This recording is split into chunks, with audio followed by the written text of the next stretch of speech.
नमस्कार, जोहार। मैं सोनल छाया स्वागत करती हूँ आपका स्वास्थ्य चर्चा के इस कड़ी में। विश्व भर में 24 मार्च को टीबी मुक्त दिवस मनाया जाता है और विश्व भर के टीबी मरीजों में से 1/4 भारत में पाए जाते हैं। हर साल 10 लाख लोगों की जान टीबी से जाती है और भारत ने इसे पूरी तरह से ख़त्म करने का संगठन 2025 तक लिया है। तो आज हमारे साथ यक्ष्मा रोग और उसके कारण और निवारणों के बारे में चर्चा करने के लिए मौजूद हैं डॉक्टर रजत द्विवेदी, जो कि एक होम्योपैथिक विशेषज्ञ और डॉक्टर हैं। तो डॉक्टर साहब, मैं स्वागत करती हूँ आपका अपने इस प्रोग्राम में। तो सबसे पहले आप हमें बताइए कि यक्ष्मा रोग है क्या? ये यक्ष्मा रोग को हम लोग नाम से यक्ष्मा बहुत कम लोग जानते हैं। ज़्यादातर लोग इसको ट्यूबरकुलोसिस के नाम से जानते हैं, टीबी के नाम से। तो ये जो यक्ष्मा रोग है, ये आपका एक बैक्टीरिया होता है, माइक्रोबैक्टीरियल ट्यूबरकुलोसिस, जिसका जब संक्रमण शरीर में हो जाता है, जब ये हमारे शरीर में इंजेक्ट हो जाता है किसी भी प्रकार से, तो ये हमारे ब्लड वेसल्स में जा कर के शरीर में इफ़ेक्ट करता है, अपनी संख्या बढ़ाने लगता है, जिससे कि हमारे शरीर में अनेक प्रकार की प्रॉब्लम शुरू हो जाती हैं। तो ये यक्ष्मा रोग टीबी है, इसको हम लोग टीबी कहते हैं और अभी तो इसका पूरी तरह से इलाज संभव है। और आपने ठीक कहा कि इससे बहुत से लोगों की जानें जा रही हैं और WHO के हिसाब से आप समझिए कि पूरे भारत में हर साल लगभग 28 लाख लोगों को टीबी होता है, लेकिन उसमें इलाज सिर्फ 18 लाख लोगों का हो पा रहा है। 10 लाख लोगों को पता ही नहीं हो पा रहा कि हमको टीबी है, या उनको सुविधाओं की कमी है या व्यवस्थाओं की कमी है, जिसके चलते ये अब इसका अवेयरनेस करने से ही लोगों को बढ़ेगा इसका जानकारी। जी, तो डॉक्टर साहब, जैसा कि आपने बताया कि 28 लाख लोगों को टीबी है, लेकिन उसमें से केवल 18 लाख लोगों का इलाज संभव हो पा रहा है। तो यक्ष्मा रोग यानी टीबी कैसे, कौन से ऐसे लक्षण हैं जो सामने आए तो सचेत हो जाना चाहिए? देखिए, यक्ष्मा रोग के कई से सारे लक्षण हैं। जैसे कि अब आप देखिए कि अगर आपको लंग्स टीबी है तो आपको जो खांसी आएगा वो समझिए कि 3 हफ्ते से ज़्यादा आएगा, बलगम आएगा, आपके चेस्ट में दर्द होने लगेगा और बलगम के साथ ब्लीडिंग आने लगेगी। और अगर आपको बोन टीबी है तो आपको दर्द होगा, शरीर में कमजोरी होगा, रात में पसीना आएगा और आपको कमजोरी फील होगा। इसी प्रकार से अगर आपके अंदर माइक्रोबैक्टीरियल ट्यूबरकुलोसिस वायरस इंजेक्ट कर गया है तो फिर वो आपको इस सारी प्रकार के सिम्टम्स देना शुरू करेगा, जिसको कि आपको पकड़ना है और अपने नज़दीकी स्वास्थ्य केंद्र में संपर्क करना है। जी, तो सामान्य खांसी और टीबी के लक्षण में ऐसे क्या अंतर होते हैं? सामान्य खांसी और टीबी के में बहुत अंतर होते हैं। अब जैसे मान लीजिए सामान्य खांसी है तो आपका 4 से 5 दिनों में ठीक हो जाती है, नहीं भी ठीक हुआ तो 10 दिन 15 दिन टाइम लिया, कोई बात नहीं। लेकिन जो टीबी की खांसी है वो आपको समझिए कि 3 हफ्ते से ज़्यादा आएगी। उसके बाद उसके बलगम आएगा, बलगम के साथ उसमें ब्लीडिंग आने लगेगी, आपके चेस्ट में दर्द होगा, पसीना आने लगेगा, आप रात में सोएंगे पसीना आएगा, बुखार आएगा। इस प्रकार का कई सिम्टम्स आने लगता है, जिससे कि आपको समझना पड़ेगा कि हाँ, अब हम नॉर्मल खांसी में नहीं हैं, अब हमको टीबी हो रहा है, तो इसका जांच कराना चाहिए। ऐसे कौन से लोग हैं जिनको कि टीबी से सबसे ज़्यादा खतरा है? ये जो 5 साल से नीचे के बच्चे हैं, इनको टीबी होने के चांसेस बहुत ज़्यादा रहते हैं। और जो कुपोषित वर्ग है, जिनको आहार सही प्रकार से नहीं मिल रहा है, उनको होने के चांसेस ज़्यादा रहते हैं। और जो लोग ज़्यादातर इन्फेक्टेड आदमी के टच में आ जाते हैं तो उनको तो बहुत ज़्यादा चांसेस रहते हैं। तो ये टीबी और यानी कि यक्ष्मा, ये किन कारणों से फैलता है? ये इसका एक ही कारण है सबसे ज़्यादा जो अभी देखने में आया है, कि जो इफ़ेक्टेड लोग हैं उनके संपर्क में आने से। जैसे मान लीजिए कि किसी को खांसी है, आप उसका जूठा पी लिए, आप उसका जूठा खा लिए। अब किसी को लंग्स खांसी है, वो आपके सामने बैठ के खांस रहा है, तो उसका जो बैक्टीरिया है वो किसी माध्यम से आपके शरीर के अंदर अगर चला गया तो अब ये नहीं है कि वो आपको तुरंत असर करेगा। अगर हमारा शरीर का जो इम्यूनिटी है वो मजबूत है तो हमको हो सकता है 2 महीने में इफेक्ट करे, 4 महीने 6 महीने में, तो वो इस प्रकार से करता है इफेक्ट। होम्योपैथ और एलोपैथ में टीबी के इलाज में क्या फ़र्क है? देखिए, होम्योपैथ और एलोपैथ में क्या है कि होम्योपैथिक जो है वो सिम्टोमेटिक ट्रीटमेंट होता है। आपको जो सिम्टम्स आएंगे उसके आधार पे दवाई दी जाएगी, आपका टोटलिटी ऑफ सिम्टम्स निकाला जाएगा और उसके हिसाब से दवाई दी जाएगी। एलोपैथ में क्या है कि सरकार के द्वारा प्रोग्राम चलाया जा रहा है जिसमें 3-4 दवाइयों का डोज है, उसको आपको लेना है और वो आपके वेट के हिसाब से उसका डोज घटाया एवं बढ़ाया जाता है। होम्योपैथ में टीबी का इलाज किस प्रकार है? होम्योपैथ में टीबी का इलाज है कि जैसे आपका जब सिम्टम्स आया आप बताए तो उसके हिसाब से सिम्टोमेटिक ट्रीटमेंट होता है और बहुत सी दवाइयाँ हैं हमारे यहाँ, फास्फोरस है, ट्यूबरकुलिनम है, सल्फर है, अनेक दवाइयाँ हैं और जो टोटलिटी ऑफ सिम्टम्स के आधार पे जो मेडिसिन निकलती है उसको हम लोग देते हैं और उसमें बड़ा अच्छा रिजल्ट आता है। जी। होम्योपैथ में टीबी को पूरी तरह से ठीक हो जाने में कितना वक्त लगता है? देखिए, अब ये तो डिपेंड करता है कि आपका किस स्टेज पे टीबी है। अगर मान लीजिए आप इनिशियल स्टेज पे आ गए शुरुआती दौर में तो आपका महीना से 2 महीने में ठीक हो जाएगा और अगर आप ज़्यादा प्रॉब्लम्स हैं आपको तो 4 से 6 महीने में पूरी तरीके से ठीक हो जाता है। अगर टीबी से बचाव करना है तो किस प्रकार का पोषण लेना चाहिए? देखिए, अगर टीबी से बचाव करना है तो आपको हेल्दी डाइट लेना पड़ेगा, अपने खाने में सलाद की मात्रा बढ़ानी पड़ेगी, फल फूल बढ़ाना पड़ेगा, दूध है, हाई प्रोटीन डाइट लीजिए, विटामिन डाइट लीजिए। इससे आप जब आपका इम्यूनिटी मजबूत रहेगा तो आपको होने के चांसेस भी कम रहेंगे। बाय द वे हो गया तो वो जल्दी रिकवरी करेगी आपकी शरीर। टीबी और कुपोषण को किस तरह से जोड़ा जा सकता है? देखिए, टीबी और कुपोषण को आप इस प्रकार से जोड़ सकती हैं कि जो कुपोषित हैं जी। उनको ज़्यादा दिक्कत होती है, उनको जल्दी हो जाता है। मान लीजिए कि अब एक हेल्दी ह्यूमन बींग है जिसको सब कुछ टाइम से मिल रहा है तो उसको अगर होना भी है तो उसको बहुत दिक्कत नहीं है, लेकिन जिनको खाना ही नहीं मिल रहा है, खाना मिल भी रहा है तो 2 दिन का जूठा मिल रहा है, 3 दिन का जूठा मिल रहा है, नहीं मिल रहा है, तो उनको तो बहुत ज़्यादा इफेक्ट करता है। क्योंकि इसकी दवाइयाँ जो इसके जो टीबी के बैक्टीरिया होते हैं इतना ज़्यादा आपके शरीर में इफ़ेक्ट करते हैं कि इनको दवाई के साथ साथ आपको संतुलित आहार भी लेना है जिससे कि आपकी बॉडी उसको रिकवरी करे। अगर परिवार में किसी को टीबी हो चुका है तो बाकी परिवार वालों को कैसे उससे बचना चाहिए? देखिए, बाकी फैमिली वालों को मेन परहेज उसमें यह है कि उनसे थोड़ा सा दूरी बना लें। अगर उनके पास जाएं कोई दिक्कत नहीं है, मास्क पहन के जाएं और उनका जो जूठा है, जूठा खाना या उनका पानी या ये सब चीज़ों से थोड़ा सा परहेज करना चाहिए, ज़्यादा नहीं। 9 महीने जब वो पूरी तरह ठीक हो जाए फिर सब लोग आराम से करें। तो क्या टीबी आनुवांशिक रूप से भी फैलता है? जी, 100% टीबी आनुवांशिक रूप से फैलता है और हम लोगों ने बराबर देखा है कि अगर किसी को कोई टीबी का मरीज आता है तो उसके आने वाली मतलब हम लोग पूछते हैं पास्ट हिस्ट्री में तो बताता है कि हाँ मेरे दादा को था, मेरे नानी को था, मेरे पिताजी को था। इस प्रकार से ये बराबर देखे जाते हैं, इसलिए ये आप कह सकते हैं कि आनुवांशिक है। ठीक है। तो डॉक्टर साहब, ये क्या सिर्फ शुरुआती दौर पे ही फैलता है या फिर ये किसी भी स्टेज पे फैल सकता है? ये किसी भी स्टेज पे फैल सकता है। ये तो आपको बचाना है, ये नहीं है कि वो अगर शुरुआती स्टेज में हो गया तो फिर नहीं होगा या आखिरी स्टेज में नहीं होगा। ये तो कभी भी हो सकता है क्योंकि ये जो बैक्टीरिया है ये कभी भी आपके शरीर में इफेक्ट कर सकता है। इसलिए इसको लेके इतना श्योर नहीं होना चाहिए कि नहीं अब तो नहीं होगा, ऐसा नहीं है।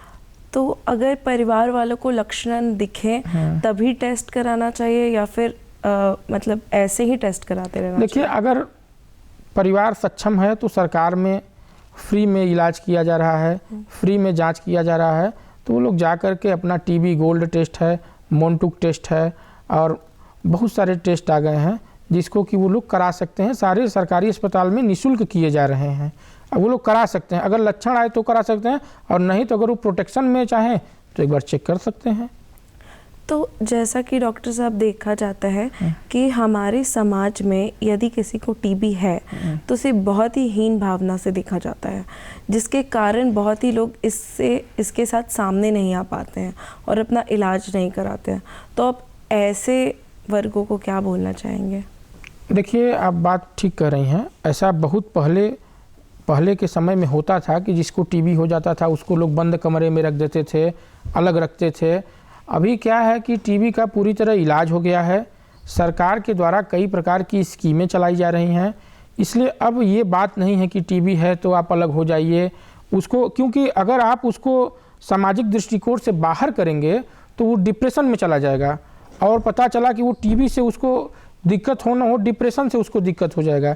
इसलिए हम लोगों को ये देखना है कि टीबी के मरीज को हमेशा हम लोग प्रोत्साहित करें, उनसे मिलें, बात करें और उनको प्रोत्साहन करें। ऐसा नहीं है कि टीबी हो जाए तो उसको हम लोग समाज से दूर कर दें, उससे बात न करें, उसको देखें ना, क्योंकि उससे उसका जो मेंटली है वो बहुत उसको हरासमेंट होगा। इसलिए ऐसा नहीं करना चाहिए। टीबी का पूरा तरह से इलाज है, इसलिए सबको उससे बातचीत करना चाहिए। तो डॉक्टर साहब, कुछ एक्सरसाइज या व्यायाम भी होते हैं, तो किस तरह के व्यायाम किसी भी टीबी मरीज को करने चाहिए? देखिए, व्यायाम तो कई प्रकार के हैं, और ऐसा कोई अब व्यायाम, अब जैसे मान लीजिए सूर्य नमस्कार है, ये तो हर किसी को दिनचर्या में रखना चाहिए। प्राणायाम होता है, अनुलोम विलोम है, ये सारी चीज़ें हर दिन लोगों को करनी चाहिए। और टहलना चाहिए, 5 किलोमीटर 7 किलोमीटर टहलना चाहिए, जिससे कि ये तो अगर आपको टीबी नहीं भी है, शुगर है, तो ये तो आपको अनेक बीमारियों से बचाता है।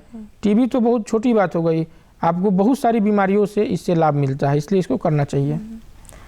तो इसकी शंका होने पर जो मरीज़ होते हैं उनको किन तरह के जांच पहले कराने चाहिए? देखिए, अगर मरीज को पता चल रहा है कि नहीं हमको खांसी है या टीबी है किसी प्रकार का, वो अपने निकटतम स्वास्थ्य केंद्र में जाएं, मोंटुक टेस्ट कराएं, टीबी गोल्ड टेस्ट है, उससे भी आगे जाएंगे HRCT है। तो ये सारे कई प्रकार के टेस्ट हैं, ब्लड के कई से टेस्ट हैं जो कि उससे आपको पता चल जाएंगे, लेकिन ये करा के आपको क्लियर हो जाना चाहिए। यदि किसी को टीबी होता है तो उसे शारीरिक कष्ट तो होता ही है, पर उसके साथ साथ में उसको मानसिक चिंता भी होने लगती है, तो क्या ये उसमें मतलब बढ़ाता है, या आप उसमें क्या कहना चाहेंगे? नहीं, देखिए, हम तो ये कहना चाहेंगे, और हम लोग अपने सारे मरीजों को यही बात बोलते हैं कि अगर उनको टीबी है तो अब उनको मानसिक टेंशन नहीं लेना है, वो पूरी तरह से ठीक हो जाएंगे। 100% इसकी इलाज है, 100% इसकी दवाइयाँ उपलब्ध हैं, और 100% लोग क्योर हो रहे हैं। इसलिए वो अगर टेंशन लेंगे तो पता चलेगा उनका BP बढ़ जाएगा, शुगर बढ़ जाएगा, अनेक प्रकार की बीमारियां उनके शरीर में इफेक्ट करने लगेंगी। इसलिए इसका कोई टेंशन नहीं लेना है। आप स्वस्थ खाइए, हेल्दी डाइट लीजिए। सरकार तो जो टीबी के रोगी हैं उनको स्टाइफन तक दे रही है मंथली, कि भाई इनको खाने पीने के लिए भी कुछ पैसे सरकार दे रही है। इसीलिए दे रही है कि उनका खान पीन बेहतर रहेगा तो उनको जल्दी रिकवरी होगा। इसलिए मेरा आप लोगों से यही अनुरोध है, अगर किसी को भी टीबी है, आप कोई टेंशन मत लीजिए, आप बिल्कुल सही हो जाएंगे और आपको चिंता करने की कोई आवश्यकता नहीं है। इसके साथ कई तरह की सामाजिक मिथ्या भी जुड़ी होती है। हाँ, तो उसमें क्या कहना चाहेंगे? मिथ्या तो अब देखिए, समाज को तो अनेक प्रकार की हर बीमारी में ही मिथ्या है, तो अब उसको आप दूर नहीं कर सकते। लेकिन मैं अपने दूरदर्शन के माध्यम से जितने लोग मुझे सुन रहे हैं, मैं उनसे ये अपील करना चाहूँगा कि टीबी ऐसा कोई ऐसी बीमारी नहीं है कि जो पूरी तरह से ठीक ना हो सके। टीबी 100% क्यूरेबल डिजीज़ है। इसलिए आप लोग इसको लेके चिंता न करें, मिथ्या न रखें, ये न सोचें कि जिसको हो गया वो अब नहीं बचेगा, वो 100% बचेगा। इसलिए ये समाज के लोगों में जागरूकता बढ़ानी है। सरकार भी बढ़ा रही है, सरकार का स्लोगन है टीबी हारेगा देश जीतेगा। तो इसलिए टीबी अब पूरी तरह से क्यूरेबल है, किसी को चिंता करने की मेरे हिसाब से आवश्यकता नहीं है, और समाज को इसको किसी प्रकार की मिथ्या नहीं पालनी चाहिए इसको लेकर के। तो डॉक्टर साहब, जैसा कि देखा जाता है कि टीबी जो है वो प्रदूषण से, या जो धूम्रपान करते हैं उनको, या फिर जो अभी भी धुएं में जो महिलाएं अभी भी खाना बनाती है, क्या उनको होने के जो उसके चांसेस होते हैं वो ज़्यादा होते हैं? देखिए, धूम्रपान का मतलब ये है कि अगर आप सिगरेट पी रहे हैं तो इसके चलते तो आपको होने के चांसेस हैं। लेकिन अब ये नहीं है कि अगर आप धुआं पे काम कर रही हैं, या जैसे घर में औरतें हमारे गांव में होता है, महिलाएं जो खाना बनाती हैं चूल्हा पे, उनको चांसेस ऐसा नहीं है कि उसके चलते टीबी हो जाएगा। टीबी एक बैक्टीरिया है, वो माइक्रोबैक्टीरियल ट्यूबरकुलोसिस बैक्टीरिया जब आपके शरीर में इंटर करेगा तभी होगा। अब वो किसी भी माध्यम से हो सकता है, तो उससे अपने को बचना है, साफ सफाई से रहना है। अगर हमको पता चल जाए कि कोई इफेक्टेड है, उससे हम बात करेंगे, लेकिन मास्क पहन के बात करेंगे, डिस्टेंस बना के बात करेंगे और हेल्दी डाइट करेंगे। यदि किसी गर्भवती महिला को टीबी होता है तो क्या उसके बच्चे तक संक्रमण फैलने का चांसेस है? नहीं, देखिए जब बच्चा गर्भ में है तब तो उसको चांसेस नहीं है होने के। हाँ, वो बच्चा का जन्म होने के बाद 5 साल 10 साल हो सकता है कि साल भर 6 महीने के बाद उसको हो सकता है, लेकिन ऐसा नहीं कि अगर उसको है तो उसके गर्भ में पल रहे बच्चे को हो जाएगा, ये नहीं है। हाँ, होने के बाद चूंकि ये अनुवांशिक बीमारी है, जेनेटिक है, इसलिए ये आ सकता है इसमें, इसलिए इसके लिए ऐसा केस देखा नहीं गया है अभी तक, तो इसलिए ये हम नहीं कहते हैं। तो यदि कोई गर्भ में है तो उस तक नहीं फैल सकता? तो जैसा कि आपने बताया कि ये बैक्टीरिया से फैलता है, तो यदि किसी के परिवार में किसी को टीबी है तो उसकी बाकी परिवार वालों को क्या मतलब पहले से प्रिकॉशंस लेना चाहिए? देखिए, अब क्या होता है कि जब हो जाता है तब तो लोगों को पता चलता है। सबसे बड़ी बात ये है कि होने के बाद वो जांच कराएंगे, उसके पहले तक तो सब एक जगह बैठ रहे हैं, खा रहे हैं, पी रहे हैं, सब कर रहे हैं। वो तो जब उनको 3 हफ्ते से ज़्यादा हो गया, वो जांच कराएंगे तो पता चलता है कि हाँ भाई इनको टीबी हो गया। उसके बाद से हम प्रोटेक्शन लेना फैमिली वाले शुरू करते हैं। तो इसलिए अब ये है कि जैसे कि आपने बोला कि वो लोग अगर किसी को परिवार में एक जन को हो जाता है तो बाकी लोगों को भी प्रिवेंशन के लिए टेस्ट करा लेना चाहिए, क्योंकि अगर उनके माध्यम से उनके में फैला है तो उनका भी इलाज शुरू हो जाएगा, उनका इलाज 2 से 3 महीने में सही हो जाएगा। इसलिए ये कर सकते हैं लोग। बाकी तो उसमें अब अगर पता चल गया कि उनको है तो थोड़ा सा डिस्टेंस बनाना चाहिए। तो डॉक्टर साहब, जैसा कि ऐसा बोला जाता है कि टीबी जब फेफड़ों में होता है तो ये सबसे ज़्यादा सामान्य है कि फेफड़ों में होता है, पर आपने बताया कि बाकी सारे अंगों में होता है। तो आप थोड़ा विस्तार पूर्वक हमें बताइए कि बाकी अंगों में मतलब किस प्रकार के लक्षण देखे जाते हैं? जैसे देखिए कि अभी क्या है कि किसी को ब्रेन टीबी हो गया, किसी को बोन टीबी हो गया। मान लीजिए लंग्स का तो सबको पता है कि खांसी आ रहा है तो फेफड़ा में हो रहा है, 3 हफ्ता से ज़्यादा खांसी हो गया तो उनको हो रहा है। लेकिन अब देखिए इसमें क्या है कि अगर आपको बोन टीबी हो गया या ब्रेन टीबी हो गया, आपको बदन दर्द रहेगा और आपका पूरा बॉडी दर्द करेगा, आप कमज़ोर होंगे, आपको नाइट में स्वेटिंग होने लगेगा, पसीना होने लगेगा, बुखार आएगा और आपको जो टेस्ट है खाने का टेस्ट गायब हो जाएगा। तो ये सब चीज़ें कोई लक्षण है जिससे कि आपको उस पर विचार करना चाहिए। तो उन सब मतलब जो लंग्स के टीबी होते हैं या बाकी सारे अंगों के टीबी होते हैं, क्या उसमें सामान्य प्रकार की दवाइयाँ चलती हैं? नहीं, देखिए क्या है कि वो तो अलग अलग जो टीबी का एक जो ट्यूबरकुलोसिस बैक्टीरिया है उसकी दवाई चलती है, अंग के हिसाब से नहीं है। वो हमारे वेट के हिसाब से उसका डोज बढ़ाया और घटाया जाता है। तो हम लोग अगर मान लीजिए किसी को टीबी हो गया, बोन टीबी है, लंग्स टीबी है, तो वो बात आप ठीक करें कि लंग्स का टीबी है तो कुछ उसकी भी दवाइयाँ ऐड करनी जाएंगी, बोन टीबी है तो कुछ उसकी भी दवाइयाँ ऐड की जाएंगी। लेकिन उसमें क्या होता है कि मेन हमको क्योर करना रहता है माइक्रोबैक्टीरियल ट्यूबरकुलोसिस बैक्टीरिया को, तो उस पर ज़्यादा फोकस रहता है। और किसी का टीबी अगर ठीक हो चुका है, मतलब वो टीबी मुक्त हो चुका है, तो उसके बाद उसको किस तरह के पोषण और किस तरीके से बचाव करना चाहिए?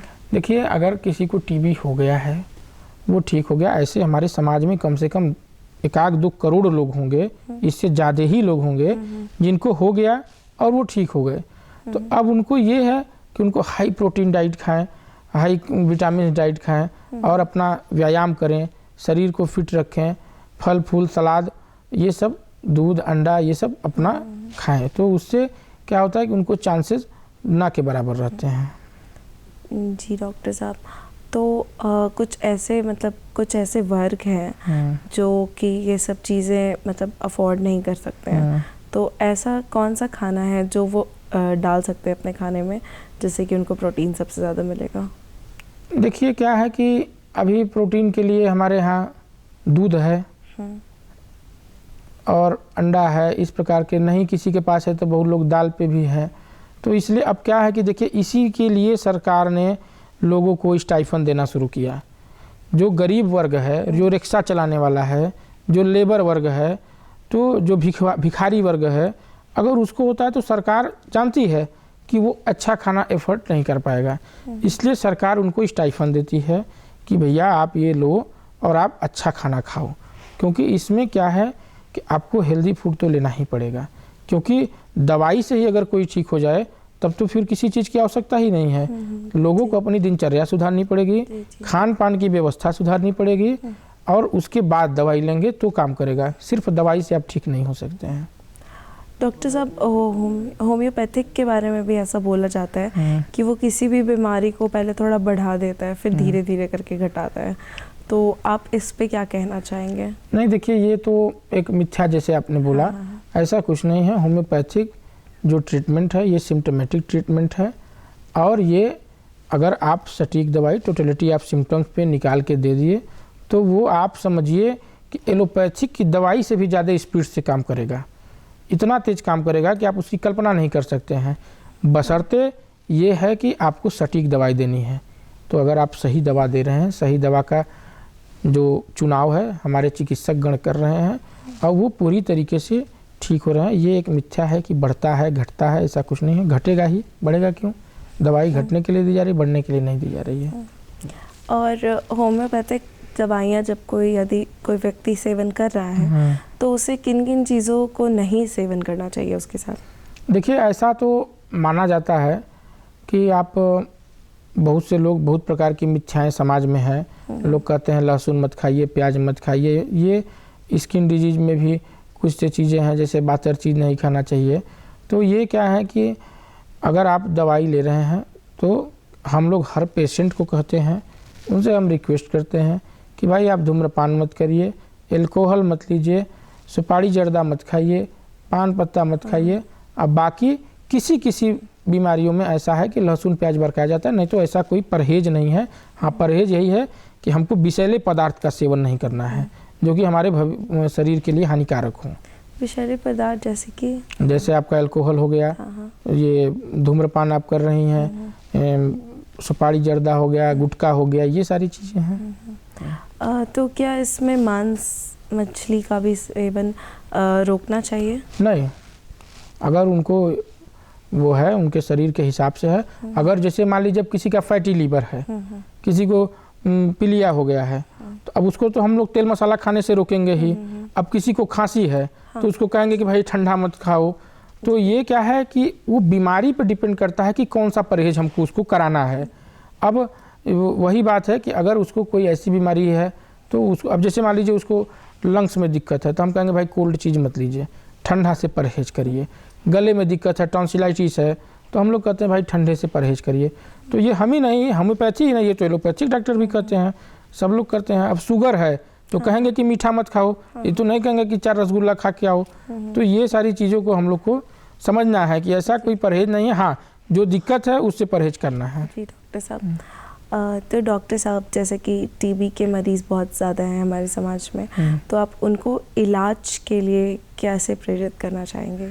कि देखिए, हम जो भी हमारे समाज में टीबी से सफ़र कर रहे हैं लोग, जिनको भी टीबी है, मैं उनसे ये अपील करना चाहूँगा, उनके परिवार वालों से भी ये अपील करना चाहूँगा, इसको छुपाइए मत, इससे डरिए मत।